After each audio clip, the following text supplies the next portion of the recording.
Hey guys, कैसे हैं आप सब। I hope you are doing well. I am Sandeep, welcome to CSC circle. तो हम लोग डिस्कस कर रहे थे यूपीएससी 2020 टेस्ट सीरीज, ठीक है। और ये विजन आई की टेस्ट सीरीज आप लोग देख सकते हैं, ठीक है। ये टेस्ट नंबर 30 है। 30 का सेकेंड पार्ट, इसका फर्स्ट पार्ट आ चुका है। अगर आप लोगों ने उसे नहीं देखा है तो मैंने उसकी प्ले लिस्ट बना दी, आप प्ले लिस्ट में जाके उसे देख सकते हैं। इससे पहले हम लोगों ने इसके विजन के जो 24 से टेस्ट शुरू है, जो जीएस के फुल टेस्ट, ठीक है, वो सारे हम लोगों ने सॉल्व कर लिए हैं 30 तक। अगर आप लोगों ने उन्हें भी नहीं देखा है तो सारी मैंने प्ले लिस्ट बना रखी है, आप वहाँ जाके देख सकते हैं, ठीक है।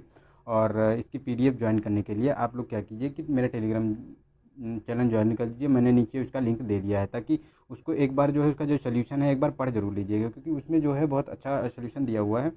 और उतना मैं अगर यहाँ डिस्कस करूँगा तो मतलब बहुत ज़्यादा टाइम लग जाएगा उसके लिए, तो आप लोगों का बहुत टाइम वेस्ट हो जाएगा। तो मैं आप लोगों का इतना टाइम वेस्ट नहीं करना चाहता यहाँ पे। मैं यहाँ बस इसका ओवरव्यू दूंगा और जितना हो सकेगा उतना मैं डिस्कस कर लूँगा। एक बार आप लोग उसको पढ़ लेंगे तो अगर उससे रिलेटेड कोई क्वेश्चन आता है एग्जाम में तो आप उसे टैकल करके ले जाएंगे, ठीक है। और मेरा पर्पज़ यही है कि आप लोग ज़्यादा से ज़्यादा चीज़ें कम समय में प्राप्त करें, क्योंकि यूपीएससी वालों के लिए वैसे भी टाइम ही बहुत ही टाइम की आवश्यकता होती है, ठीक है। तो आप लोग उसको रख लेना और अपना एंजॉय करना। चलते हैं क्वेश्चन नंबर 51 पे। तो इसमें कहा गया है कि विजयनगर शासन के दौरान राजनीतिक प्रशासनिक स्थिति के संदर्भ में निम्नलिखित कथनों में से कौन सही है, ये बताना है। तो फर्स्ट है कि मंत्रिपरिषद विजयनगर शासकों को प्रशासनिक सहायता प्रदान करती थी। सेकंड है कि पोलीगर या सैन्य प्रमुख इतने शक्तिशाली हो गए थे कि कभी कभी विजयनगर शासकों द्वारा उन्हें नियंत्रित करना कठिन हो गया था। थर्ड है कि विजयनगर शासकों ने मुगल प्रशासनिक शब्दावली का अनुकरण करते हुए अपने राज्यों को सूबों और आगे चलकर सरकारों में विभाजित किया था। तो ये थर्ड वाला तो हमारा गलत है, क्योंकि ये सूबों और सरकारों में इन्होंने विभाजित नहीं किया था। इनका जो था तो ये जो था इनमें ये मंडलों में और वालनाडु और नाडु में विभाजित किया था इन्होंने अपने मतलब राज्य को, ठीक है, ना कि सूबों और ये सरकारों में, ठीक है। और ये फर्स्ट और सेकंड तो हमारे सही हैं, क्योंकि मंत्रिपरिषद विजयनगर शासकों को प्रशासनिक सहायता प्रदान करती थी और पोलीगार सैन्य प्रमुख इतने शक्तिशाली हो गए थे कि कभी कभी विजयनगर शासकों द्वारा इन्हें नियंत्रित करना कठिन हो जाता था, ठीक है। और विजयनगर की स्थापना की बात करें अगर कब हुई थी, तो इसकी 1336 में हरिहर और बुक्का ने इसकी स्थापना की थी। तो हमारा एक और दो सही हो गया इसका, तो बी ऑप्शन हमारा इसका सही हो जाता है, ठीक है। चलते हैं नेक्स्ट क्वेश्चन में। इसमें भारत में ड्रोन के विनिमय के संदर्भ में निम्नलिखित कथनों पर विचार करना है। तो फर्स्ट है कि भारत में सभी ड्रोन परिचालकों के लिए रक्षा मंत्रालयों के अंतर्गत पंजीकृत होना आवश्यक है। सेकंड है कि ड्रोन पावती संख्या मतलब DAN प्राप्त करने वाले परिचालकों को किसी भी समय ड्रोन संचालित करने का अधिकार प्राप्त था।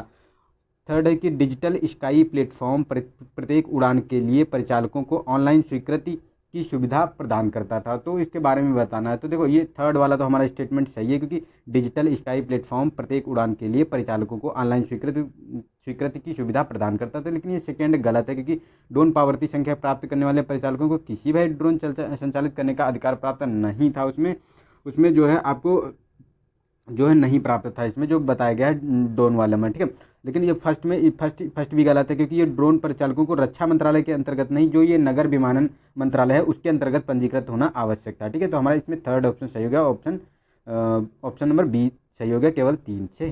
चलते नेक्स्ट क्वेश्चन में। इसमें कहा गया कि निम्नलिखित में से किस अधिनियम ने महिलाओं के लिए पृथक निर्वाचन मंडल का प्रावधान करके सांप्रदायिक प्रतिनिधित्व के सिद्धांत का विस्तार किया था। तो फर्स्ट है कि भारतीय परिषद अधिनियम 1892। सेकेंड बी है कि भारतीय परिषद अधिनियम 1909।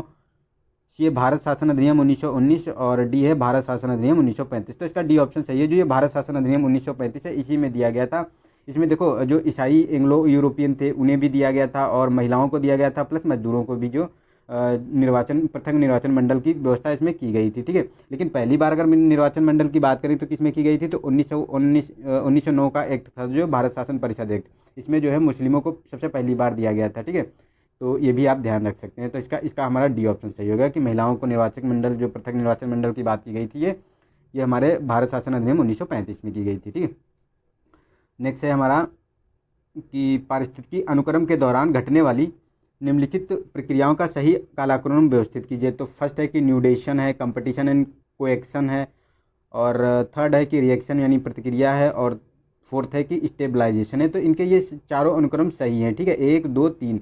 तो ये हमारा ए ऑप्शन सही होगा, क्योंकि क्या होता है न्यूडिशन में इंट्रोड्यूस होती है जो जो हमारी जो पारिस्थितिकी तंत्र होता है उसमें जो समुदाय होते हैं उसमें जो प्रक्रिया जो समुदाय होता है वो एक एक दूसरे से इंट्रोड्यूस करते हैं, मतलब इंट्रोड्यूशन इनका उनका मतलब इंट्रोड्यूशन होता है, उनको मतलब विकास करना होता है। पहले ये न्यूट्रिशन क्रिया होता है, उसके विकास करना होता है अपनी अपनी मतलब प्रजातियों को। उसके बाद कंपटीशन एंड कोएक्शन मतलब परस्पर जो समुदाय होते हैं उनमें एक प्रतिस्पर्धा होती है। फिर उसके बाद क्या होता है, रिएक्शन होता है, मतलब प्रतिक्रिया होती है उन समुदायों के बीच।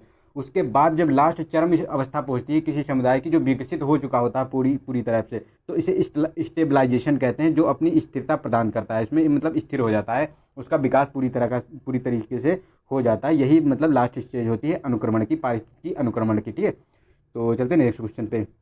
नेक्स्ट है, हाल ही में किए गए सोलर ऑर्बिटर मिशन के संदर्भ में निम्नलिखित कथनों पर विचार करना है। तो फर्स्ट है कि ये ईएसए मतलब यूरोपीय अंतरिक्ष एजेंसी और नासा की एक संयुक्त पहल है, मतलब संयुक्त मिशन है। सेकंड है कि यह सूर्य के उत्तरी और दक्षिणी ध्रुव का मानचित्रण करने में सहायता करेगा। तो देखो ये दोनों हमारे स्टेटमेंट सही है, तो सी हमारा सही होगा, क्योंकि ये जो सोलर ऑर्बिटर मिशन है ये ईएसए मतलब यूरोपीय अंतरिक्ष एजेंसी और नासा की पहल है, और ये सूर्य के उत्तरी और दक्षिणी ध्रुव के मानचित्रण करेगा। ठीक है, नेक्स्ट है कि महिला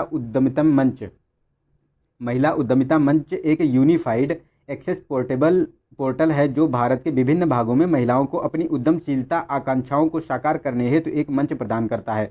इसका शुभारंभ निम्नलिखित में से किसके द्वारा किया गया? तो फर्स्ट है कि नीति आयोग द्वारा, सेकंड है कि महिला एवं बाल विकास मंत्रालय द्वारा, थर्ड सी ऑप्शन है कि वित्त मंत्रालय द्वारा, डी ऑप्शन है कि federation of India women entrepreneur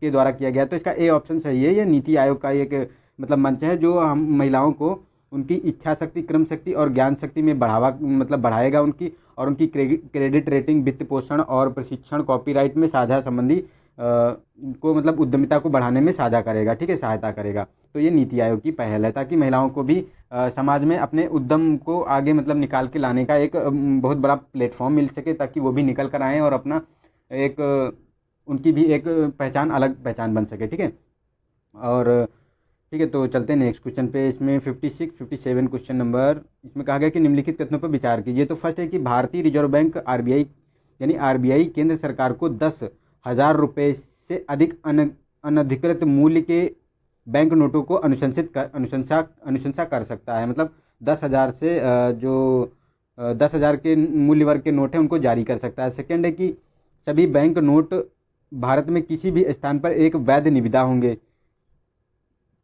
ठीक है, थर्ड है कि विकृत या अपूर्त नोटों को अपने रखने वाला कोई भी व्यक्ति आरबीआई के समान नोट पुनर्प्राप्ति करने का अधिकृत होगा। तो ये अधिकृत नहीं होता, ये मतलब पुनर्प्राप्ति जो होती है वो मतलब वो अनुग्रह पर आधारित होती है, ना कि अधिकृता, मतलब अधिकृत नहीं होता वो, मतलब वो अनुग्रह पर, आरबीआई की अनुग्रह पर आधारित होता है, वो मतलब देगी, लेकिन ये अनुग्रहात्मक होता है, ना कि मतलब ये अधिकृत होता है। ठीक है, तो ये हमारा गलत हो गया, और ये हमारे फर्स्ट और सेकंड ये दोनों स्टेटमेंट चाहिए, क्योंकि सभी बैंक नोट भारत में किसी भी स्थान पर एक वैध निविदा होंगे, और भारतीय रिजर्व बैंक केंद्र सरकार को 10,000 रुपये से अनधिकृत मूल्य वर्ग के नोटों की अनुशंसा कर सकता है। ठीक है, तो हमारे ये दोनों सही हो गए, 1 और 2, तो बी ऑप्शन सही हो गया। चलते नेक्स्ट क्वेश्चन पे। इसमें कहा गया कि हाल ही में सुर्खियों में रहा रडार एक्स है। तो रडार क्या है इसके बारे में बताना है। तो फर्स्ट है कि यह भारत द्वारा थल सेना के एक स्वदेशी रूप में विकसित हेलीकॉप्टर है। बी है कि भारतीय युद्धपोतों में स्थापित एक नई विकसित रडार प्रणाली है। सी है कि भारत में रूस के मध्य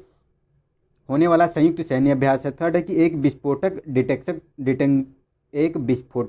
डिटेक्शन डिवाइस है। तो इसका डी ऑप्शन सही है, ये एक विस्फोटक डिटेक्शन डिवाइस है जो अभी पुणे में इसका परीक्षण किया गया है, पुणे में इसको जो इसका आयोजन किया गया है, और ये ISSC बेंगलोर और पुणे द्वारा इसको बनाया गया है। ठीक है, चलते हैं नेक्स्ट क्वेश्चन पे। इसमें कहा गया कि भारत में निर्धनता रेखा आकलन के संबंध में निम्नलिखित कथनों पर विचार कीजिए। तो फर्स्ट है कि भारत में तेंदुलकर पावर्टी लाइन का प्रयोग कर निर्धनता का मापन किया जाता है। सेकेंड है कि तेंदुलकर समिति ने कैलोरी उपभोग आधारित निर्धनता आकलन से तेंदुलकर समिति ने कैलोरी उपभोक्ता आधारित निर्धनता आकलन से स्थानांतरित होने की अनुशंसा की है। थर्ड है कि इस समिति ने निर्धनता का आकलन करने के लिए एक समान संदर्भ अवधि आधारित अनुमानों का उपयोग करने की अनुशंसा भी की है। तो ये गलत है, क्योंकि एक समान जो संदर्भ में कहा गया है अवधि की, तो नहीं, इन्होंने मिश्रित संदर्भ अवधि की अनुशंसा की है, ना कि एक समान अवधि की अनुशंसा की है। ठीक है, तो ये तो हमारा गलत हो गया, लेकिन ये फर्स्ट एंड सेकेंड इनके सही है, क्योंकि इन्होंने भारत में सचिन तेंदुलकर पावर्टी लाइन का उपयोग कर निर्धनता का मापन किया जाता है। ठीक है, और तेंदुलकर समिति ने कैलोरी उपयोग आधारित निर्धनता आकलन से स्थानांतरित होने की अनुशंसा की थी। ठीक है, तो हमारे ये दोनों सही हैं, तो हमारा बी ऑप्शन सही हो गया, 1 और 2। ठीक है, चलते नेक्स्ट क्वेश्चन पे। इसमें है कि पत्तियों में रंध्र गैसों के विनिमय और वाष्पोत्सर्जन के लिए उत्तरदायी होते हैं। निम्नलिखित कारकों में से कौन से कारक पौधों में रंध्रों के बंद होने और खुलने के लिए उत्तरदायी हैं? तो फर्स्ट है कि तापमान, सेकेंड है प्रकाश में से संपर्क, और थर्ड है कि पादप में CO2 सांद्रता। तो ये तीनों जो मानक हैं होने चाहिए जो रंध्रों को मतलब खुलने और बंद होने में जो उत्तरदायी कारक हैं। ठीक है, तापमान भी चाहिए, संपर्क तापमान और प्रकाश और CO2 की सांद्रता भी पादप में होनी चाहिए। ठीक है, तो तीनों हमारे सही हो गए, डी ऑप्शन। चलते नेक्स्ट क्वेश्चन पे। इसमें कहा गया कि मोहम्मद अली जिन्ना ने प्रसिद्ध 14 बिंदुओं के संदर्भ में निम्नलिखित कथनों पर विचार कीजिए। तो फर्स्ट है, जिन्ना द्वारा मोंटेग्यू चेम्सफोर्ड सुधारों के प्रति अपने असंतोष की प्रक्रिया स्वरूप 14 सूत्री प्रस्ताव प्रस्तावित किए थे। सेकेंड है कि इन प्रस्तावों में प्रांतों के लिए सीमित शक्तियां युक्त एकात्मक संविधान का प्रावधान शामिल था। इन्होंने बंबई से सिंध प्रांत को अलग करने का भी प्रस्ताव रखा था। तो देखो ये हमारा थर्ड तो सही है कि इन्होंने बंबई से सिंध प्रांत को अलग करने का प्रस्ताव रखा था, लेकिन ये सेकेंड में हमारा गलत है क्योंकि इन्होंने सीमित शक्तियों नहीं मतलब अवशिष्ट शक्तियों को संघात्मक संविधान के बारे में इन्होंने प्रावधान के बारे में बात की थी। तो ये हमारा गलत हो गया। फर्स्ट में जो मोंटेग्यू चेम्सफोर्ड सुधारों के बारे में कहा गया तो ये भी गलत है क्योंकि ये मोंटेग्यू चेम्सफोर्ड सुधारों के प्रति असंतोष की प्रतिक्रिया के स्वरूप 14 सूत्री प्रस्ताव पारित नहीं किए गए थे, क्योंकि जो आया था हमारा साइमन कमीशन आया था, उसके बाद क्या हुआ था कि जो नेहरू रिपोर्ट बनाई गई थी, ठीक है, नेहरू रिपोर्ट के असंतोष के कारण इन्होंने ये 14 सूत्री जो बिंदु थे इन्होंने जारी किया था। ठीक है, तो हमारे दोनों गलत हो गए, तो थर्ड हमारा सही हो गया, ऑप्शन सी हमारा सही है, केवल 3। चलते नेक्स्ट क्वेश्चन पे। इसमें कहा गया कि मध्यकालीन संत मीराबाई के संदर्भ में निम्नलिखित संदर्भों में निम्नलिखित कथनों पर विचार करना। तो फर्स्ट है कि वह सगुण भक्ति कावित्री थी। सेकेंड है उन्होंने ब्रज भाषा में भजन नामक गीतों की रचना की थी। थर्ड है कि वह मुगल सम्राट बाबर के समकालीन थी। तो ये हमारे तीनों स्टेटमेंट सही हैं। ठीक है, डी ऑप्शन सही हो गया क्योंकि ये जो हमारी राजस्थान की एक राजपूत राजकुमारी थी, ठीक है, इन्होंने अपनी ब्रज भाषा में भजन नामक गीतों की रचना की थी। और ये बाबर जो था, क्योंकि इनका जो काल की बात करें तो कब तक ये रही हैं, तो ये इनका 1498 से 1547 तक ये इनका जीवन काल पूरा देखने को मिलता है। ठीक है, तो ये बाबर के समकालीन ही थी। ठीक है, और ये सगुण भक्ति की, तो क्योंकि कृष्ण की ये भक्ति करती थी, तो ये हमारा सही हो गया। चलते नेक्स्ट क्वेश्चन पे। इसमें कहा गया कि निम्नलिखित कथनों में से कौन सा मुगल सम्राट अकबर द्वारा प्रचलित किए गए सामाजिक और शैक्षणिक सुधारों में संदर्भित नहीं था। तो फर्स्ट है कि कौन सही नहीं है ये बताना है कि जो सामाजिक और शैक्षणिक सुधार अकबर ने किए थे। तो फर्स्ट है अकबर ने सती प्रथा का पूर्ण प्रतिबंध आरोपित किया था। सेकेंड है कि उन्होंने विधवा पुनर्विवाह के बारे में बात करता है कि विधवा पुनर्विवाह को वैधानिकता प्रदान करने के लिए उन्होंने लड़कियों और लड़कों के लिए विवाह की आयु को बढ़ाकर 14 से 16 वर्ष कर दिया था। उन्होंने गणित और नैतिक विज्ञान जैसे धर्मनिरपेक्ष विषयों पर बल देते हुए शैक्षिक पाठ्यक्रमों को संशोधित किया था। तो देखो ये भी हमारा सही है, ये भी सही है, ये भी सही है, लेकिन ये जो हमारा सती प्रथा पर पूर्ण प्रतिबंध तो नहीं, ये पूर्ण प्रतिबंध नहीं था। अगर कोई स्त्री वो चाहती थी कि वो सती होना चाहती तो वो अपनी इच्छा से सती हो सकती थी, अन्यथा वो प्रतिबंधित था। ठीक है, तो पूर्ण प्रतिबंध उस पर नहीं था, लेकिन विधवा पुनर्विवाह पर वैधता प्रदान की थी इन्होंने, और लड़कियों लड़कों की उम्र भी इन्होंने 14 से 16 कर दी थी। और जो ये नैतिक और गणित और नैतिक विज्ञान पर धर्मनिरपेक्ष विषयों पर बल देते हुए शैक्षिक पाठ्यक्रम को संशोधित किया था। तो इसका ऑप्शन ए गलत हो गया क्योंकि यही गलत है, ए वाला। ठीक है, तो हमारा नेक्स्ट है 64 क्वेश्चन नंबर। इसमें प्रश्नकाल के संदर्भ में बताना है कि कौन सा स्टेटमेंट मतलब सही है। तो फर्स्ट है कि प्रश्नकाल सामान्यतः लोकसभा की बैठक का पहला घंटा होता है। सेकेंड है कि शून्यकाल की भांति प्रक्रिया और कार्य संचालन नियमों में इसका उल्लेख है। थर्ड है कि संसद के किसी भी निजी सदस्य से कोई प्रश्न नहीं पूछा जा सकता था। फोर्थ है कि प्रश्नकाल के दौरान अध्यक्ष द्वारा किसी प्रश्न को अस्वीकार नहीं किया जा सकता। तो ये फोर्थ गलत है क्योंकि ये अस्वीकार किया जा सकता अगर उसे लगता है कि ये वैध प्रश्न नहीं है और ये पूछने योग्य नहीं है और ये किसी का वायलेशन किसी नियम का कर रहा है, तो ये जो मना कर सकता है। ठीक है, अस्वीकार कर सकता है। थर्ड है कि सदन में किसी निजी सदस्य से प्रश्न नहीं पूछा जा सकता। तो ये भी गलत है, निजी सदस्य से भी प्रश्न पूछा जा सकता है क्योंकि अगर वो बिल से संबंधित कोई तथ्य है तो उससे प्रश्न पूछा जा सकता है। अगर बिल उसने पास इंट्रोड्यूस किया है तो उससे अगर रिलेटेड कोई प्रश्न है तो पूछा जा सकता है। और शून्यकाल की बात प्रक्रिया और कार्य संचालन में नियमों का उल्लेख नहीं है, तो इसका उल्लेख है इसमें। ठीक है, तो ये भी हमारा जो गलत हो गया क्योंकि इसका भी उल्लेख है। तो जो ये हमारी नियम और जो संचालन की प्रक्रिया है इसमें इसका उल्लेख है, ठीक है। तो ये भी हमारा गलत हो गया और ये था फर्स्ट वाला हमारा सही है, क्योंकि प्रश्नकाल सामान्यतः लोकसभा की बैठक का पहला घंटा होता है और इसका उल्लेख जो हमारी प्रक्रिया और संचालन नियमन समिति के अध्याय 7 में उल्लेख किया गया है, ठीक है। तो हमारा पहला सही हो गया, केवल एक ऑप्शन, तो हमारा बी ऑप्शन सही है, केवल एक, ठीक है। चलते हैं नेक्स्ट क्वेश्चन में। इसमें कहा गया है कि संविधान की निम्नलिखित में से किस अनुसूची के अंतर्गत राजनीतिक दल शब्द का उल्लेख किया गया है। तो फर्स्ट है कि तीसरी अनुसूची में, बी है कि 7वीं अनुसूची में, सी है 10वीं अनुसूची में, डी है 11वीं अनुसूची में। तो इसका ऑप्शन सी सही है, ये 10वीं अनुसूची में राजनीतिक दल का उपयोग किया गया है, क्योंकि ये 10वीं अनुसूची है जो दल बदल से संबंधित प्रोविजन करती है कि अगर एक राजनीतिक दल किसी दूसरे राजनीतिक दल का सदस्य किसी दूसरे राजनीतिक दल में विलय हो जाता था तो उसकी सदस्यता समाप्त हो जाती। और ये आर्टिकल जो इसका संशोधन किया गया था, 52वां संविधान संशोधन 1985 में इसका संशोधन किया गया था, इसी में जो है राजनीतिक दल शब्द का प्रयोग किया गया है, ठीक है। तो चलते हैं नेक्स्ट क्वेश्चन पे।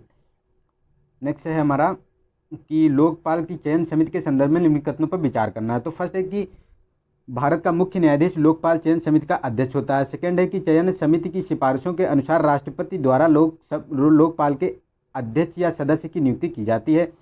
और थर्ड है कि विख्यात अधिवक्ता जो चयन समिति का सदस्य होता है, चयन समिति के अध्यक्ष को नाम निर्दिष्ट करता है। तो इसके ये लोकपाल के बारे में पूरा बताया गया है कि कौन इसके बारे में सही है। तो देखो ये तो हमारा गलत हो गया, क्योंकि जो ये होता है कि विधिवेता और चयन समिति का सदस्य होता है जो चयन समिति के अध्यक्ष द्वारा नाम निर्दिष्ट किया जाता है, तो नहीं, ये राष्ट्रपति द्वारा किया जाता है, ठीक है। और ये चयन समिति की सिफारिश के अनुसार राष्ट्रपति द्वारा लोकपाल के अध्यक्ष और सदस्यों की नियुक्ति की जाती है। तो ये तो हमारा स्टेटमेंट सही है, लेकिन ये फर्स्ट वाला गलत है, क्योंकि जो मुख्य न्यायाधीश का लोकपाल चयन समिति का अध्यक्ष होता है, तो ये भी गलत है, क्योंकि ये मुख्य न्यायाधीश नहीं होता है। चयन समिति का अध्यक्ष जो पीएम होता है, मतलब प्रधानमंत्री होता है, ठीक है। तो हमारा केवल 2 सही हो गया, बी ऑप्शन। चलते नेक्स्ट क्वेश्चन पे। नेक्स्ट है प्रायः सुर्खियों में रहने वाले ट्रीटी शॉपिंग या राउंड ट्रिपिंग शब्दों के संदर्भ में किससे के मतलब राउंड ट्रिपिंग या ट्रीटी शॉपिंग किसके संबंध में है। तो फर्स्ट है कि WTO समझौता के अनुरूप क्षेत्रीय निकायों के नियमों को संरक्षित करना। सेकंड है कि 2 राष्ट्रों के मध्य क्रेडिट डिफॉल्ट समझौता।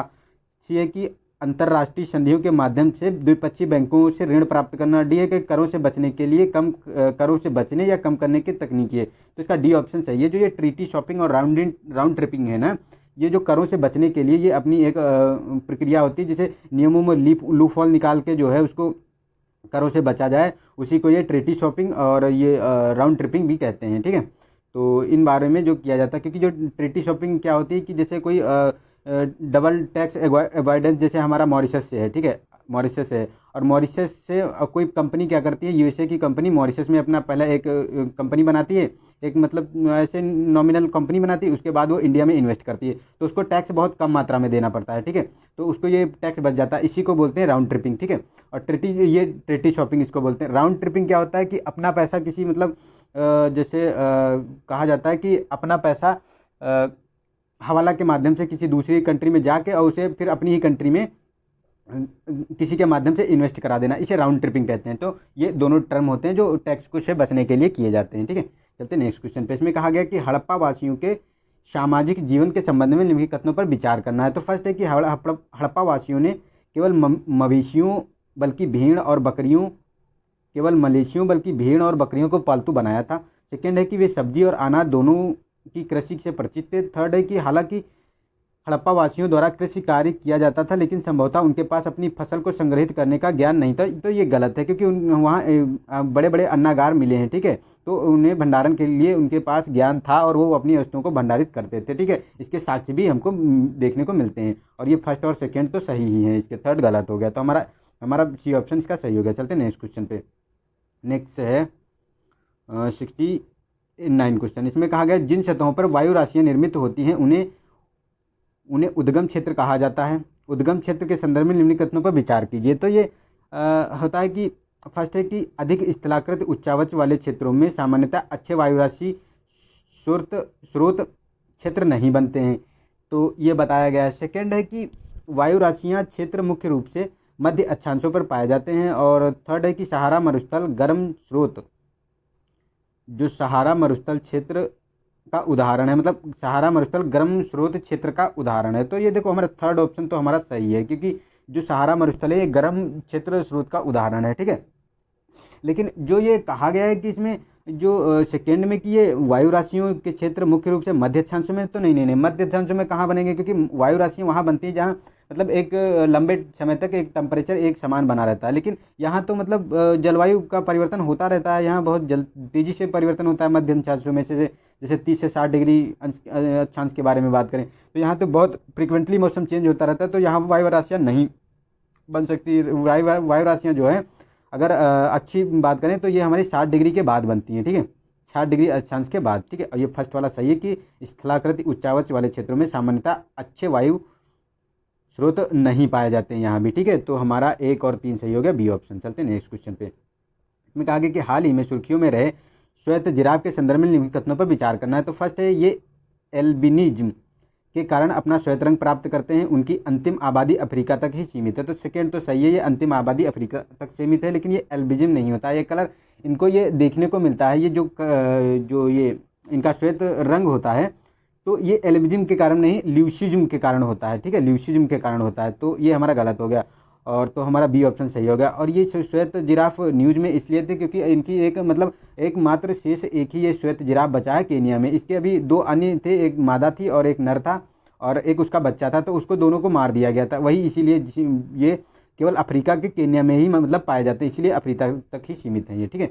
तो ये न्यूज़ में था, ये लास्ट है, तो इसको आप लोग याद रख सकते हैं। तो ये शायद फ्रिक्वेंटली ऐसे क्वेश्चन यूपीएससी पूछ लिया करती है, ठीक है। तो चलते हैं नेक्स्ट में कहा गया कि निम्नलिखित कथनों में से कौन सा संस्फीति यानी शब्द का सर्वश्रेष्ठ वर्णन करता है। तो फर्स्ट है कि मतलब रिफ्लेक्शन के बारे में बात करता है कि यह अर्थव्यवस्था में व्यय वृद्धि को प्रोत्साहित करने वाले प्रयासों को संदर्भित करता है। सेकेंड है कि उस स्थिति को संदर्भित करता है जिसमें वस्तुओं का खुदरा मूल्य हुई सेवाओं की तुलना में अत्यधिक तीव्रता से बढ़ता है। थर्ड है कि यह उच्च मुद्रा स्फीति पर अंकुश लगाने के लिए मौद्रिक प्राधिकरण द्वारा ब्याज दरों में वृद्धि का प्रयास है। यह सरकारी हस्तक्षेप के परिणाम स्वरूप खाद्यान्नों के खुदरा मूल्यों में गिरावट को संदर्भित करता है। तो देखो ये फर्स्ट ऑप्शन हमारा इसका सही है, क्योंकि यह अर्थव्यवस्था में व्यय वृद्धि को प्रोत्साहित करने के प्रयासों को संदर्भित करता है। क्योंकि होता क्या है, ये संस्फीति यानी रिफ्लेक्शन स्थिति क्या होती है, जब हमारे यहाँ मतलब किसी अर्थव्यवस्था में जो मंदी का स्तर चल रहा होता है तो उस मंदी से उबारने के लिए ये प्रक्रियाएं की जाती हैं, ठीक है। उसी के बारे में ये बताया गया है कि जब इसीलिए जो है जो व्यय वृद्धि जो है जो सरकार के लिए क्या किया जाता है कि मतलब बहुत ज़्यादा खर्चा किया जाए ताकि मार्केट में डिमांड क्रिएट हो, और डिमांड क्रिएट हो तभी तो मतलब चीज़ें बढ़ेंगी, हर चीज़ आगे चीज़ें चलेंगी, तभी तो मतलब लोग खरीदेंगे। अगर डिमांड ही नहीं है तो मतलब वह मंदी का प्रोसेस दूर ही नहीं हो पाए। इसीलिए ये संस्कृति जो है ये मंदी से उबारने के लिए इसके लिए नीतियाँ होती हैं कि सरकार को करों में कटौती करना चाहिए, ब्याज दरों में कटौती करना चाहिए, और जो पूंजीगत जो निवेश है उसको बढ़ावा देना चाहिए, ठीक है, और मुद्रा आपूर्ति को बढ़ाना चाहिए, तो जिससे कि मार्केट में डिमांड क्रिएट हो और उस सिचुएशन से बाहर निकला जा सके, ठीक है। तो चलते हैं नेक्स्ट क्वेश्चन पे। नेक्स्ट है फिर 72 नंबर पे हमारा है कि भारत सरकार अधिनियम 1858 के प्रावधानों के अंतर्गत सृजित भारत परिषद के कार्यालय के संदर्भ में निम्नलिखित कथनों पर विचार करना है। तो फर्स्ट है कि कौन सही है ये बताना है इसमें। तो फर्स्ट है कि इसकी स्थापना राज्य सचिव की सहायता के लिए की गई थी, या सेकेंड है कि यह प्रकृति में पूर्ण यूरोपीय थी, और थर्ड है इससे भारतीय स्वतंत्रता अधिनियम 1947 द्वारा समाप्त कर दिया गया था। तो ये गलत है, क्योंकि ये भारतीय स्वतंत्रता अधिनियम 1947 के द्वारा नहीं, 1935 का जो था उसके द्वारा खत्म किया गया था, इसे समाप्त किया गया था, ठीक है। और ये प्रकृति में जो है पूर्ण यूरोपीय था, ठीक है। तो ये हमारा सेकेंड स्टेटमेंट इसमें सही है, और फर्स्ट में यह है इसकी स्थापना राज्य सचिव की सहायता के लिए की गई थी, तो ये भी हमारा सही है, जो भारत शासन अधिनियम 1858 था, ठीक है। तो हमारा हो गया ऑप्शन ए ऑप्शन सही हो गया, 1 और 2। चलते नेक्स्ट में कहा गया कि निम्नलिखित में से कौन पड़ोसी देश समय क्षेत्र जो टाइम जोन भारत के समान है। तो किसका टाइम जोन जो है हमारे भारत के समान है, इसके बारे में बताना है। तो फर्स्ट है कि श्रीलंका, सेकेंड है भूटान, और थर्ड है नेपाल। तो इसमें बताना है। तो देखो इसमें देखो हमारा श्रीलंका जो है ये मतलब टाइम जोन के करीब है हमारे, मतलब जो हमारी टाइम जोन है जिसे निर्धारण किया गया वही श्रीलंका से जाती है। जैसे ये वाला क्षेत्र, जैसे मैप भी नहीं बनना है दोस्त, क्या बताएं, चलो कोशिश करते हैं हम आप लोगों को दिखाने की। चलो मैप नहीं बनेगा, लेकिन हम ऐसे ही बता दे रहे हैं आपको। जो श्रीलंका है, श्रीलंका से जो हमारी 82.5 डिग्री जो टाइम है, जो है टाइम जो हमारा 82.5 देशांतर है, ये हमारे इंडिया और श्रीलंका से होकर गुजरता है। तो इसका और इसका हमारा समान टाइम जोन है, क्योंकि जो एक अच्छा मतलब देशांतर पर स्थित होते देश होते हैं, एक मतलब देशांतर पर जितने भी देश स्थित होंगे उनका टाइम जोन समान होगा। तो ये हमारी जो 82.5 डिग्री की देशांतर है उसी पे श्रीलंका और इंडिया जो है स्थित है, इसीलिए श्रीलंका का हमारे पड़ोसी देश जो हमारा श्रीलंका है उसका टाइम जोन हमारे समान है। और ये इंग्लैंड की जो Greenwich 0 degree time prime meridian है उससे 5.5 घंटा आगे है, ठीक है। और ये भूटान और नेपाल का तो अलग है, ये भूटान का और नेपाल का तो आगे है हमसे, ठीक है। चलते नेक्स्ट क्वेश्चन पे। इसमें कहा गया कभी कभी सुर्खियों में रहने वाला शगुन पोर्टल संबंधित है। तो फर्स्ट है कि लैंगिक अंतराल कम करने से संबंधित जानकारी प्रदान करना। सेकेंड है स्कूली शिक्षा प्रणाली में सुधार करने और जीएसटी रिटर्न के लिए दावों में ई फाइलिंग करने के लिए गुमशुदा बच्चों के संबंध में जानकारी प्रदान करने के लिए। तो देखो इसका ये बी ऑप्शन सही है, स्कूली शिक्षा में सुधार करने के लिए ये जो शगुन पोर्टल है ये लॉन्च किया गया। ये मतलब क्या करेगा कि जो सर्व शिक्षा अभियान हमारे देश में चल रहा है जो प्राथमिक शिक्षाओं में, तो उसकी निगरानी के लिए है कि उसमें नवाचार और उसकी प्रगति कैसे और अधिक बेहतर उनको और कैसे बनाया जाए उसके बारे में ये बात करता है शगुन पोर्टल, ठीक है। नेक्स्ट है कि the truth behind the climate places report के संदर्भ में निम्नलिखित संगठन द्वारा जारी की जाती है कि मतलब किस संगठन द्वारा ये जारी की जाती है, the truth behind the climate places. तो फर्स्ट है संयुक्त राष्ट्र पर्यावरण कार्यक्रम जो मतलब UNEP।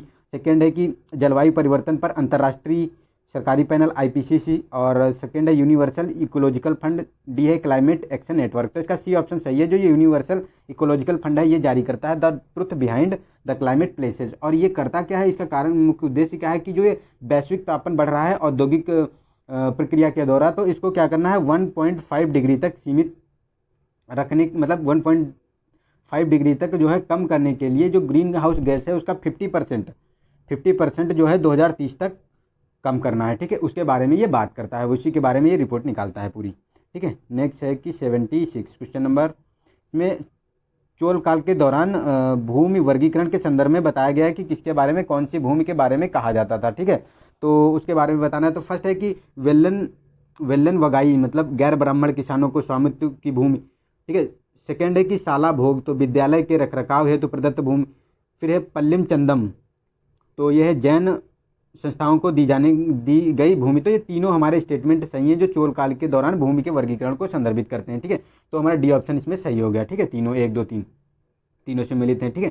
नेक्स्ट है कि एटमॉस्फेरिक ब्राउन क्लाउड्स के संदर्भ में निम्नलिखितों पर विचार करने। तो ये समताप मंडल में उपस्थित एरोसेल युक्त वायु प्रदूषण की एक परत है। सेकेंड है ये आने वाले सौर विकिरण को अवशोषित करके पृथ्वी के वायुमंडल पर शीतलन प्रभाव उत्पन्न करते हैं और ये मुख्य रूप से उष्णकटिबंधीय क्षेत्रों में बनते हैं। तो इसके बारे में बताना है। तो देखो इसका ये हमारा जो फर्स्ट वाला ये तो हमारा सही है कि ये उष्णकटिबंधीय क्षेत्रों में बनते हैं। सेकंड भी सही है क्योंकि ये सौर विकिरण जो होता है उसको अवशोषित कर लेते हैं और ये जो सौर विकिरण आता है उसका 15% मतलब ह्यूज मात्रा में 15% की भारी कमी कर देते हैं, 15% इनका अवशोषण कर लेते हैं और वहाँ मतलब एनर्जी को नहीं जाने देते हैं, ठीक है। तो ये होता है, तो ये बहुत ज़्यादा इम्पैक्ट डालते हैं। और ये फर्स्ट जो कहा गया कि ये समताप मंडल में उपस्थित एरोसेल युक्त वायु प्रदूषण है, तो ये समताप मंडल में नहीं पाया जाता, ये क्षोभ मंडल में आपको देखने को मिलते हैं, ठीक है। तो फर्स्ट हमारा गलत हो गया और सेकेंड हमारा सही हो गया, सेकेंड थर्ड सही हो गया, तो सी ऑप्शन हमारा सही है, ठीक है। चलते नेक्स्ट क्वेश्चन पे। इसमें कहा कि भारत के संविधान का अनुच्छेद 46 शैक्षिक का अर्थ संबंधी हितों की अभिवृद्धि का प्रावधान करता है। तो फर्स्ट है कि धार्मिक अल्पसंख्यकों के लिए, SC ST सहित दुर्बल वर्गों के लिए, और थर्ड है कि औद्योगिक श्रमिकों के बच्चों के लिए, फोर्थ है दिव्यांगजनों के लिए।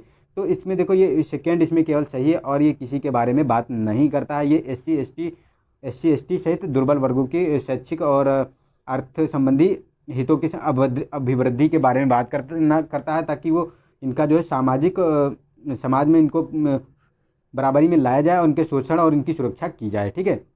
तो ये है हमारा 78 का सेकेंड सही हो गया, केवल 2 इसका ऑप्शन सही है, ठीक है। चलते नेक्स्ट क्वेश्चन पे। नेक्स्ट है प्राचीन भारतीय समाज के संदर्भ में चंडालों से संबंधित निम्नलिखित कथनों में से कौन सही नहीं है ये बताना है। तो चंडालों के बारे में बताया गया था जो प्राचीन भारतीय समाज में, उनके बारे में बताना है। तो फर्स्ट है कि यह चीन के बौद्ध भिक्षुओं द्वारा उनके सामाजिक आर्थिक जीवन को अभिलेखित किया जाता है। सेकेंड है मनु स्मृति में चंडालों का कर्तव्य निर्धारित किया गया था। सी है कि चांडाल लोहे के गहने पहनते थे और फेंके गए बर्तनों का उपयोग करते थे। डी है कि ये मुख्य रूप से घरेलू दासों के रूप में ब्राह्मणों और क्षत्रियों की सेवा करते थे। तो ये गलत है, ये घरेलू दास नहीं हुआ करते थे क्योंकि ये जो होते थे, जो वर्ण व्यवस्था थी उसमें शूद्र की जो सबसे निचली अवस्था थी उसमें ये आते थे, तो इन्हें अपवित्र माना जाता था, ठीक है। और ये हमारा गलत हो गया, तो यही डी ऑप्शन हमारा गलत है। लेकिन ये चंडाल के लोहे के गहने क्यों पहनते थे, इसका कारण ये था कि ये पता चले कि ये चंडाल आ रहा है, क्योंकि ये मतलब छुआछूत का बहुत ही मतलब निचला स्तर था। इनको मतलब अगर छू लेते थे कोई ब्राह्मण या क्षत्रिय तो बहुत ही कहते थे कि हम मतलब इनसे अशुद्ध हो गए हैं, इन्हें बहुत ही अपवित्र माना जाता था। तो ये इसीलिए ये लोहे के ये पहनते थे। और ये मनुस्मृति में इनके बारे में बताया गया है, और ये फेंके हुए बर्तनों का उपयोग करते थे, ठीक है। तो ये तीनों हमारे ये सही हैं, ठीक है। तो डी हमारा गलत हो गया। इसमें चलते हैं नेक्स्ट में। 20वीं शताब्दी में आंग्ल तिब्बत संबंधों के संदर्भ में निम्नलिखित कथनों पर विचार करना है। तो फर्स्ट है, लॉर्ड कर्जन द्वारा तिब्बत पर आक्रमण करने के उद्देश्य से कर्नल यंग हस्बैंड के नेतृत्व में एक मिशन भेजा गया था। सेकंड है कि ग्रेट ब्रिटेन और तिब्बत के बीच 1904 की लहासा की संधि ने मैकमोहन रेखा के निर्धारण का मार्ग प्रशस्त किया था। तो ये गलत है, क्योंकि ये लहासा की संधि के बारे में नहीं बात करता है। ये ग्रेट ब्रिटेन और तिब्बत की संधि के बारे में बात करता है। ये लहासा की संधि के बारे में संधि के नाम से नहीं जाना जाता था। तो ये तो हमारा गलत हो गया। लेकिन फर्स्ट ये सही है, लॉर्ड कर्जन द्वारा तिब्बत पर आक्रमण करने के उद्देश्य से कर्नल यंग हस्बैंड के नेतृत्व में एक मिशन भेजा गया था, जो ग्रेट ब्रिटेन और तिब्बत के बीच जो संधि हुई थी, ठीक है। तो पहला हमारा सही हो गया इसमें। नेक्स्ट है कि स्थानीय क्षेत्र बैंकों मतलब लोकल एरियाज बैंक के संदर्भ में निम्नलिखित कथनों पर विचार करना है। तो इन्हें ग्रामीण तथा अर्धशहरी क्षेत्रों में कुशल एवं प्रतिस्पर्धा वित्तीय मध्यस्थता सेवा प्रदान करने के लिए स्थापित किया गया है। सेकंड है कि इनका विनिमय राज्य सरकारों द्वारा किया जाता है। तो गलत है, ये राज्य सरकार के अंतर्गत नहीं आती है, ये आरबीआई के अंतर्गत इनका जो है विनिमय किया जाता है, ठीक है। और ये निजी क्षेत्र की बैंकें होती हैं, जो क्षेत्रीय अर्धशहरी और क्षेत्रीय क्षेत्र में अर्धशहरी ग्रामीण और अर्धशहरी क्षेत्रों में कुशल एवं प्रतिस्पर्धी वित्तीय मध्यस्थता सेवा प्रदान करती हैं, ठीक है। तो इनके बारे में आप ध्यान रखिए। और ये ऐसे क्वेश्चन देखो सिंगल लगते तो हैं कि मतलब बहुत ही छोटे हैं, और लेकिन ऐसे क्वेश्चन बहुत जल्दी पूछे जाते हैं, ठीक है। इन क्वेश्चनों पे आप लोग फोकस दिया करो। नेक्स्ट है हमारा 82 क्वेश्चन नंबर। तो इसमें कहा गया है कि भारतीय वैज्ञानिकों ने भविष्य में स्वच्छ ऊर्जा उत्पन्न करने के लिए ब्रिटेन टेस्ट लूप सुविधा को विकसित किया है। इस संदर्भ में निम्नलिखित कथनों के बारे में बताना है कि ब्रिटेन चक्र का सर्वोत्तम वर्णन करता है। तो ब्रिटेन चक्र के बारे में बताना है कि कौन है। तो फर्स्ट है कि यह आंतरिक रूप से सिलिकॉन आधारित तथा गैलियम आर्सेनाइड आधारित सौर सेलों से युक्त सौर पैनल है। सेकंड है कि यह उस प्रक्रिया को संदर्भित करता है जिसमें वायु केवल अपनी आरंभिक स्थिति में वापस आने के लिए रुद्धोष्म और समतापी विस्थापन तथा संपीड़न से गुजरती है। थर्ड है कि यह निम्न निरंतर दाब वाले ऊष्म इंजन की कार्यप्रणाली का निरूपण करने वाली ऊष्मगतिकी चक्र है। थर्ड है कि फोर्थ डी ऑप्शन है कि यह परमाणु रिएक्टरों की श्रृंखला का उपयोग करने वाली प्रक्रिया के संदर्भित करता है, जिसमें किसी रिएक्टर में अप्रयुक्त न्यूट्रॉन की अनुवर्ती रिएक्टर द्वारा उपयोग किया जा सकता है। तो इसमें जो है हमारा जो ये कहा गया है कि ब्रिटेन चक्र के बारे में जो स्वच्छ ऊर्जा के बारे में बात करता है, तो देखो ये हमारा इसका सी ऑप्शन सबसे अच्छा वर्णन करता है, जो ब्रिटेन चक्र है, क्योंकि यह होता है ये निरंतर दाब वाले ऊष्म इंजन की जो कार्यप्रणाली का निरूपण करने वाला ऊष्म गतिकी चक्र होता है, ठीक है, जो स्वच्छ ऊर्जा उत्पन्न करता है। चलते नेक्स्ट क्वेश्चन पे। नेक्स्ट है इसमें निम्नलिखित कथनों में से कौन सा ब्राउन लेवल एटीएम का सर्वोत्तम वर्णन करता है। तो फर्स्ट है कि यह पूर्ण रूप से तृतीय पक्ष द्वारा संचालित व उसके स्वामित्वाधीन होता है और इस पर स्वामित्व धारक फर्म का लोगो लगा होता है। थर्ड बी ऑप्शन है कि यह तृतीय पक्ष के स्वामित्वाधीन होता है तथा बैंक नकद की व्यवस्था तथा बैंक एड सर्वर कनेक्टिविटी संचालित करता है। यह स्थानीय शासन द्वारा स्थापित संचालित तथा इसके स्वामित्वाधीन एटीएम होता है। डी है कि भारतीय रिजर्व बैंक के स्वामित्वाधीन होता है और तृतीय पक्ष नकद की व्यवस्था और बैंक एंड सर्वर कनेक्टिविटी संचालित करता है। तो इसके बारे में बताना है कि जो ये ब्राउन लेवल एटीएम है उसके बारे में कौन सबसे अच्छा जो है वर्णन करता है। तो देखो इसका बी ऑप्शन सही है, यह तृतीय पक्ष के स्वामित्वाधीन होता है तथा बैंक नकद व्यवस्था तथा बैंक एंड सर्वर कनेक्टिविटी का संचालन करता है, कि मतलब बैंक का द्वारा नहीं इसका संचालन किया जाता है, ठीक है। क्योंकि एटीएम तीन प्रकार के होते हैं, ठीक है, एक होते हैं बैंक द्वारा स्वामित्व के, एक होते हैं ब्राउन लेवल और एक होते हैं व्हाइट लेवल, ठीक है। व्हाइट लेवल क्या होते हैं, उनका संचालन और विनियमन दोनों जो है थर्ड मतलब गैर बैंकिंग संस्थानों द्वारा किया जाता है। लेकिन ये सेकेंड वाला तो हमने एटीएम ब्राउन वाला देख ही लिया, और फर्स्ट वाला जो होता है उसका संचालन जो बैंक द्वारा किया जाता है, बैंक के स्वामित्व और बैंक द्वारा उसका संचालन ही किया जाता है, ठीक है, और इसमें थर्ड पार्टी इंक्लूड होती है। तो नेक्स्ट है हमारा भारत में कारपोरेट सामाजिक दायित्व मतलब सीएसआर के संबंध में निम्नलिखित कथनों पर विचार करना है। तो फर्स्ट है भारत विश्व का एकमात्र देश है जहां कारपोरेट द्वारा कारपोरेटों द्वारा CSR गतिविधियों को अनिवार्य घोषित किया गया है। सेकेंड है कि UNFCCC के अंतर्गत भारत के बाहर की गई CSR गतिविधियां CSR बे में जोड़ी जा सकती हैं। सेकेंड है CSR के प्रावधान किसी भी विदेशी कंपनी पर लागू नहीं होते, भले ही उसकी भारत में कोई परियोजना हो। तो ये गलत है, कोई भी कंपनी अगर भारत में है तो उस पर CSR प्रावधान लागू होंगे, तो ये गलत हो गया हमारा। और UNFCCC के अंतर्गत भारत के बाहर जो कहा गया है कि CSR की गतिविधियां किए जाने पर, तो वो नहीं जोड़ा जाएगा। अगर आप भारत के बाहर आप करेंगे तो उनको नहीं जोड़ा जाएगा, आपको केवल भारत के अंदर ही CSR की जो गतिविधियां हैं उनके अंतर्गत आपको पैसा खर्च करना पड़ेगा, ठीक है। और ये विश्व का एकमात्र देश है जो कारपोरेट को अनिवार्य घोषित करता है। तो फर्स्ट तो हमारा सही है, तो ए ऑप्शन हमारा सही हो गया इसमें, ठीक है। और ये CSR होता क्या है? CSR जो होता है, जो हमारी जो कंपनी एक्ट 2013 का है, उसकी धारा जो 135 है, उसके अंतर्गत इसका प्रोविज़न किया गया है कि जिससे जहाँ कंपनी लगाई जाती है उससे पोल्यूशन का जो पोल्यूशन होता है या उसके रिसोर्सेस हम यूज़ करते हैं, तो उन क्षेत्रीय लोगों के लिए हम कुछ मतलब हमारी रिस्पॉन्सिबिलिटी बनती है कि हम उनके लिए कोई सामाजिक कार्य करें। जिससे पोल्यूटेड होता है कि हम कारखाना लगाते हैं तो वहाँ के रिसोर्सेस लेते हैं, पानी लेते हैं, वहाँ की चीज़ें लेते हैं, और उसके बाद जो कारखाने से निकलने वाला पोल्यूशन होता है उससे लोग इफेक्टेड होते हैं, बीमार होते हैं। तो इन चीज़ों पे, जैसे स्वास्थ्य पे है, पोल्यूशन पे है, एजुकेशन पे है, इन चीज़ों पे हम पैसा खर्च करने के लिए ये प्रोविज़न करता है जो कंपनी एक्ट 2013 का है, ठीक है। तो इसमें होता क्या है, जो इसमें 3 आधारों पे पैसा खर्च किया जाता है। एक तो जो कंपनी एक्ट है उसके अंतर्गत की जो उसकी नेट वर्थ है जो कंपनी की, उसकी जो है 500 करोड़ या उससे अधिक होनी चाहिए, तो उसका 2% उसको खर्च करना पड़ेगा। या फिर जो टोटल का 2% खर्च करना होता है। उसके बाद या तो उसका टर्नओवर 1000 या उससे अधिक हो, उसका 2%, या फिर जो है 5 करोड़ का उसका नेट लाभ हो, यानी 5 करोड़ या इससे अधिक उसका अगर लाभ हो तो उसको 2% उसका खर्च करना पड़ता है, ठीक है। तो इसके बारे में याद रख सकते हैं आप। चलते हैं नेक्स्ट में कहा गया कि बौद्ध धर्म के विकास में अत्यधिक योगदान दिया। बौद्ध धर्म के चिकित्सा के विकास में अत्यधिक योगदान दिया। एक प्रसिद्ध बौद्ध चिकित्सक को अष्टांग संग्रह, अष्टांग हृदय और रथ समुच्चय जैसे ग्रंथों की रचना का श्रेय दिया जाता है। वे चिकित्सकीय प्रयोजनों के लिए प्रयोज्य स्वरूप में रूपांतरण हेतु पारे खनिज धातुओं और रत्नों और विषैली सामग्रियों के प्रसंस्करण की भी चर्चा करते हैं। उपयुक्त परिच्छेद में निम्नलिखित में से किस प्राचीन चिकित्सक को संदर्भित किया जा सकता है? तो किसके बारे में बताया गया? तो फर्स्ट है वाग्भट, चरक, सुश्रुत और जीवक। तो इसका ए ऑप्शन सही है। जो चरक थे, आचार्य थे, इन्हीं के बारे में ये बताया गया है। उन्होंने ही ऐसा किया था जो पारे धातु और खनिजों के विषैली सामग्रियों को प्रसंस्करण की चर्चा की थी। इसमें जो बौद्ध चिकित्सा के विकास में अत्यधिक जिनका योगदान है, जो अष्टांग संग्रह और अष्टांग हृदय और रत्न समुच्चय के बारे में बात करता है ग्रंथों के, ठीक है। तो चलते नेक्स्ट क्वेश्चन पे। इसमें कहा गया कि निम्नलिखित युग्मों पर विचार कीजिए। तो फर्स्ट है राष्ट्रीय उद्यान और सेकंड है राज्य। तो फर्स्ट है कि बन्नेरघट्टा, तो इसमें मिलान करना है। तो बन्नेरघट्टा पश्चिम बंगाल और गोरुमारू कर्नाटक।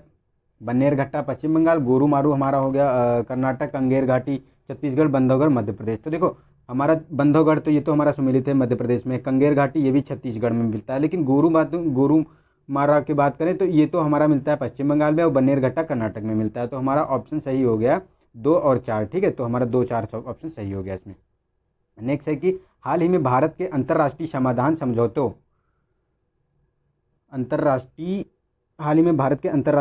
समझौतों पर संयुक्त राष्ट्र संधि पर हस्ताक्षर किए हैं। और सेकेंड है भारत में अंतर्राष्ट्रीय पंच निर्णय मध्यस्थता और सुलह कार्यवाहियों को सुविधाजनक बनाने और इसे बढ़ावा देने के लिए कोई सांविधिक निकाय नहीं है। तो ये गलत है, क्योंकि जो है अभी बनाया गया है, ये जो मध्यस्थता एक्ट के अंतर्गत इसको बनाया गया है। तो ये तो हमारा गलत हो गया पहले ही, जो ये बताया गया है कि इसमें ये नहीं है, क्योंकि जो अभी बनाया गया है इसमें नई दिल्ली अंतर्राष्ट्रीय मध्यस्थता केंद्र अधिनियम 2019 के अंतर्गत ये बनाया गया, नई दिल्ली अंतर्राष्ट्रीय मध्यस्थता केंद्र बनाया गया है, ठीक है। तो ये तो हमारा गलत हो गया। फर्स्ट है कि इसने अभी जो ये था 2019 में इसने हस्ताक्षर किए हैं इस पर, ठीक है।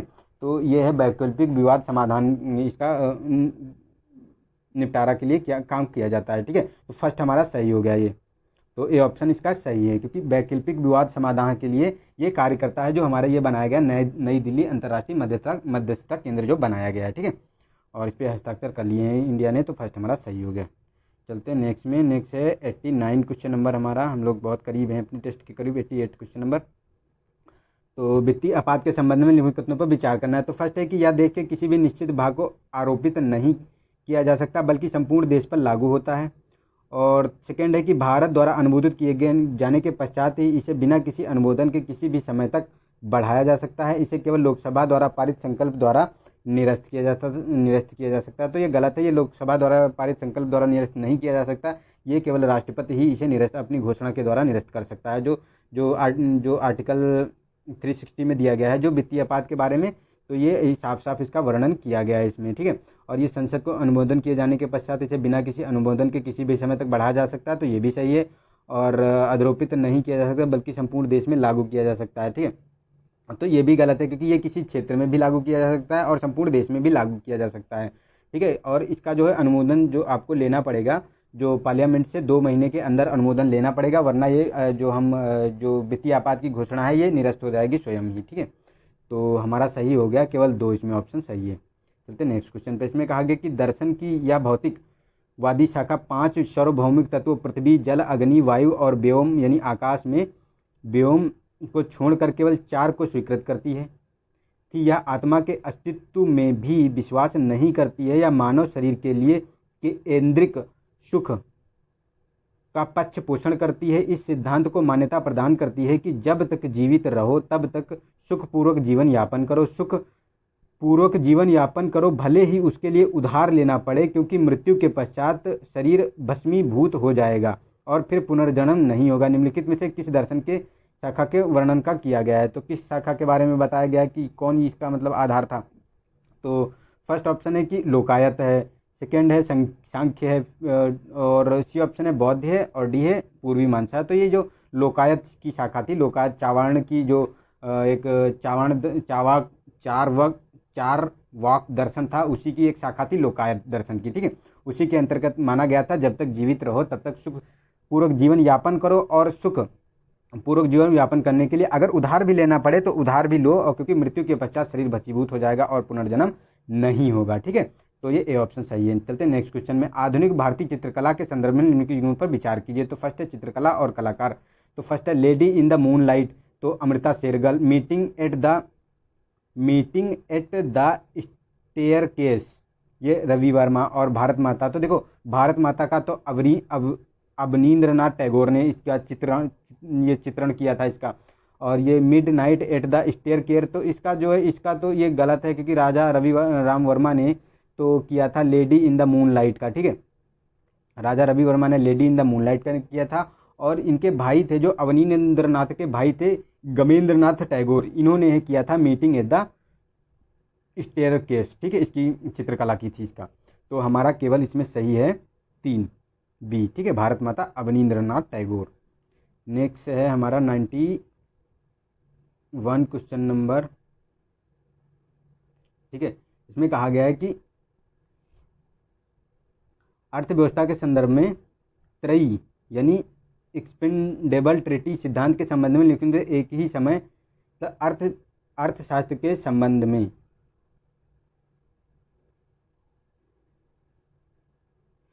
48 मिनट हो गए हैं, अभी 10 बजे। हाय हाय हाय हाय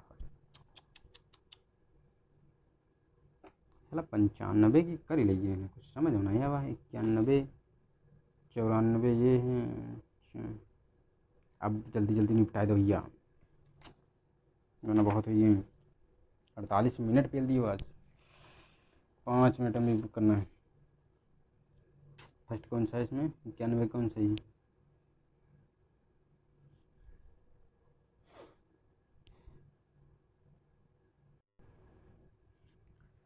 अर्थशास्त्र के असंभव त्रयी यानी इम्पॉसिबल ट्रिटी सिद्धांत के संदर्भ में निम्नलिखित में से अर्थशास्त्र के असंभव त्रयी यानी इम्पॉसिबल ट्रिटी सिद्धांत के एक ही समय में किसी अर्थव्यवस्था के 3 मानक होना असंभव है। तो फर्स्ट है कि निम्न खाता, चालू खाता, घाटा, कम मुद्रा और दुर्लभ घरेलू मुद्रा। सेकंड बी है कि पूंजी खाता परिवर्तना, उच्च विदेशी मुद्रा भंडार और घरेलू मुद्रा का अधिक मूल्यन। सी है कि स्थिर विनिमय दर, स्वैच्छिक मौद्रिक नीति, मुक्त पूंजी प्रवाह। डी ऑप्शन है कि उच्च जीडीपी दर और निम्न मुद्रा, अल्प बेरोजगारी, ठीक है। तो इसके बारे में बताना है कि कौन सा इसमें सही है, तो उसके बारे में आपको बताना है। तो देखो इसका जो हमारा ऑप्शन है, ये हमारा जो सी ऑप्शन है, स्थिर विनिमय दर और स्वतंत्र मौद्रिक नीति और मुक्त पूंजी प्रवाह जो है ये तीनों एक चीज़ एक समय में किसी अर्थव्यवस्था के लिए असंभव है, ठीक है। तो ये नहीं हो सकती। नेक्स्ट है कि राष्ट्रीय जल विज्ञान परियोजना के संदर्भ में निम्नलिखित में विचार करना है। तो फर्स्ट है कि इसका उद्देश्य जल संसाधनों की सूचना की सीमा, गुणवत्ता और उस पहुंच में सुधार लाना है। और ये सेकंड है कि यह परियोजना जल शक्ति मंत्रालय द्वारा विश्व बैंक की सहयोग के द्वारा कार्यान्वित की जा रही है। तो ये दोनों स्टेटमेंट हमारे सही हैं, ठीक है। तो सी ऑप्शन सही हो गया। चलते नेक्स्ट में कहा गया कि विभिन्न राज्यों के साथ अंग्रेजों की गई संधियों के संदर्भ में निम्नलिखित पर विचार करना है। तो संधि दी गई है, राज्य दिए गए हैं। तो ट्रीटी ऑफ परपेचुअल फ्रेंडशिप, तो ये सिख राज्य के साथ। ट्रीटी ऑफ इंटरनल फ्रेंडशिप, तो सिंध के अमीर राज्यों के साथ। ट्रीटी ऑफ तैतालिया, ये गोरखा के साथ। तो ये थर्ड वाला हमारा गलत है, क्योंकि ये गोरखा के साथ नहीं, ये सिक्किम के साथ थी, जो सिक्किम के वाग्याल राजा थे, ठीक है, उनके साथ ये की गई थी, ठीक है। तो ये हमारा गलत हो गया, और ये पहला और दूसरा है सही है, ये दोनों। तो हमारा ए ऑप्शन सही हो गया इसका। नेक्स्ट है हमारा 94 क्वेश्चन नंबर। इसमें कहा गया कि भारत में निम्नलिखित किस वर्ग के नागरिकों को डाक मत प्रदान करने की अनुमति प्रदान की गई। तो वह व्यक्ति जो भारत सरकार के अधीन भारत के बाहरी किसी पद पर कार्यरत हो। सेकेंड है कि राज्य के सशस्त्र पुलिस बल का सदस्य जो राज्य से बाहर सेवारत हो। थर्ड है कि संघ के सशस्त्र बलों का सदस्य।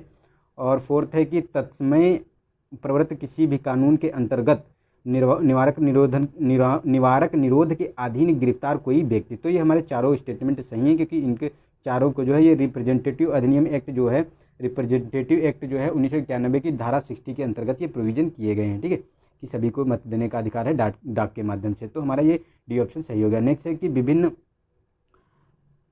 मूल्य सूचकांकों के संदर्भ में निम्नलिखित पर विचार करना है कि कौन सा सही है। तो फर्स्ट है कि उत्पादक मूल्य सूचकांक उत्पादक द्वारा अपनी वस्तुओं और सेवाओं के बाजार में विक्रय से प्राप्त मूल्य औसत परिवर्तन का मापन करता है, ठीक है।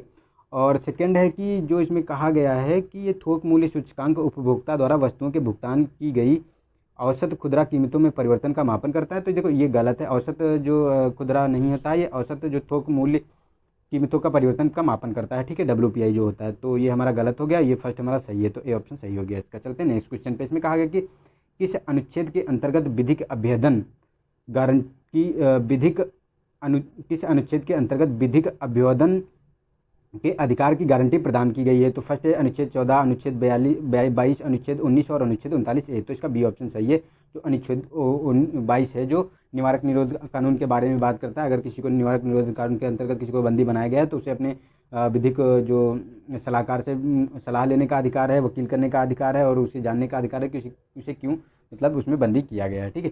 तो ये उसके अंतर्गत आते हैं, आर्टिकल 22 के अंतर्गत। नेक्स्ट है हमारा कि दिल्ली में शीघ्र ही सार्वजनिक परिवहन के लिए CNG बसों में उन्नयन हेतु हाइड्रोजन का उपयोग करने की तैयारी की जा रही है। HCNG ईंधन आधारित इंजनों के संबंध में निम्नलिखित पर विचार करना है। तो फर्स्ट है कि HCNG ईंधनों के लिए इंजन में इंजन में किसी प्रकार की परिवर्तनों या CNG इंजनों के रेट्रोफिटमेंट में की आवश्यकता नहीं है। सेकेंड है HCNG में कार्बन मोनोऑक्साइड, कार्बन डाइऑक्साइड का उत्सर्जन अत्यधिक कमी हो सकती है, मतलब कार्बन डाइऑक्साइड और कार्बन मोनोऑक्साइड है उसमें उसके उत्सर्जन में कमी हो सकती है, लेकिन जो नाइट्रस ऑक्साइड है उसके उत्सर्जन में वृद्धि हो सकती है। तो ये दोनों स्टेटमेंट सही हैं, ठीक है। तो हमारा ऑप्शन सही हो गया, सी ऑप्शन हमारा इसका सही हो गया, ठीक है, दोनों सही हैं। नेक्स्ट है कि भारत के डीप ओशन मिशन के संबंध में निम्नलिखित पर विचार करना है। तो फर्स्ट है इसका नेतृत्व खान मंत्रालय करता है। सेकेंड है इस मिशन का एक मुख्य उद्देश्य बहुधात्विक पिंडों का अन्वेषण और निष्कर्षण करना है। थर्ड है कि भारत की ओर से खनिज अन्वेषण निगम लिमिटेड गहन समुद्री खनन के क्षेत्रों के लिए का आवंटन करता है। तो ये गलत है, क्योंकि ये जो भारतीय खनन अन्वेषण ये खनिज अन्वेषण लिमिटेड नहीं है। ये हमारा आपको बात मिलता है कि जो हमारा देखने को मिलता है जो अंतर्राष्ट्रीय समुद्री प्राधिकरण है, यही जो है ये क्षेत्र आवंटन का काम करता है, ठीक है। और ये खान मंत्रालय के अंतर्गत ये भी गलत है, क्योंकि ये जो है हमारी अर्थ एंड साइंस मिनिस्ट्री के अंतर्गत आता है, ठीक है, पृथ्वी और विज्ञान मंत्रालय के अंतर्गत। और ये सेकेंड ऑप्शन हमारा सही है, ठीक है, कि ये मिशन एक मुख्य उद्देश्य बहुधात्विक पिंडों का अन्वेषण और निष्कर्षण करना है। तो हमारा सी ऑप्शन सही हो गया, केवल 2, ठीक है। ये जो हमारा जो समुद्र में धातुएं हैं उनका खनन करने के लिए जो समुद्र डीप मोशन चलाया जा रहा है। चलते हैं नेक्स्ट। कोरोना वायरस के कारण निम्नलिखित पर विचार करना है कि कौन सा रोग होता है कोरोना वायरस से। तो फर्स्ट है कॉमन कोल्ड, इबोला, कोविड-19 और सीवियर एक्यूट रिस्पिरेटरी सिंड्रोम। तो हमारा देखो इबोला इसमें नहीं है, ये कॉमन कोल्ड है इसका, और कोविड-19 है, और सीवियर एक्यूट रिस्पिरेटरी सिंड्रोम है। सॉर्स जो है ये तो इसका जो वायरस ही है कोरोना का, ठीक है। तो इसके बारे में बात करना, तो हमारा ये इसका सही हो गया 1, 3 और 4, ये तीनों सही हो गए, 1, 3, 4 बी ऑप्शन सही हो गया इसका। नेक्स्ट है कि निम्नलिखित में से कौन सा रिकॉम्बिनेंट डीएनए टेक्नोलॉजी है। तो फर्स्ट है कि इसमें दो अलग अलग प्रजातियों के डीएनए अणुओं का एक साथ समायोजन सम्मिलित है। क्लोनिंग रिकॉम्बिनेंट डीएनए टेक्नोलॉजी में सम्मिलित एक महत्वपूर्ण कदम है। तो ये दोनों हमारे स्टेटमेंट सही हैं, क्योंकि ये जो होता है हमारा डीएनए टेक्नोलॉजी, तो ये क्लोनिंग डीएनए अनुक्रम पे आधारित होता है, ठीक है। क्लोनिंग और डीएनए अनुक्रम पे आधारित होता है, तो ये सी ऑप्शन हमारा सही हो गया। तो हमने यहाँ जो है 100 क्वेश्चन मतलब 50 क्वेश्चन पूरे कर लिए हैं, और ये हमारा 30 क्वेश्चन टेस्ट नंबर कंप्लीट हो गया। कल आपको 31 का फर्स्ट पार्ट मिल जाएगा, ठीक है। और ऐसे अल्टरनेट जब तक हमारे कंप्लीट नहीं हो जाएंगे 35 तक, तब तक डेली हमारा एक जो है पार्ट आता रहेगा। आप लोग इसको एंजॉय कर सकते हैं। और वीडियो देखने के लिए थैंक यू। और अगर जो वीडियो पसंद आया तो अपने दोस्तों को शेयर करें, और वीडियो को लाइक करें और कमेंट करें। अगर कोई दिक्कत हो, कोई डाउट हो तो कुछ भी पूछ सकते हैं। अगर आपको कुछ पूछना हो मुझसे तो मैं आपका आंसर जवाब ज़रूर दूंगा, ठीक है। तो आज के लिए इतना ही, मिलते हैं नेक्स्ट वीडियो में। तब तक के लिए नमस्कार, जय हिंद, जय भारत।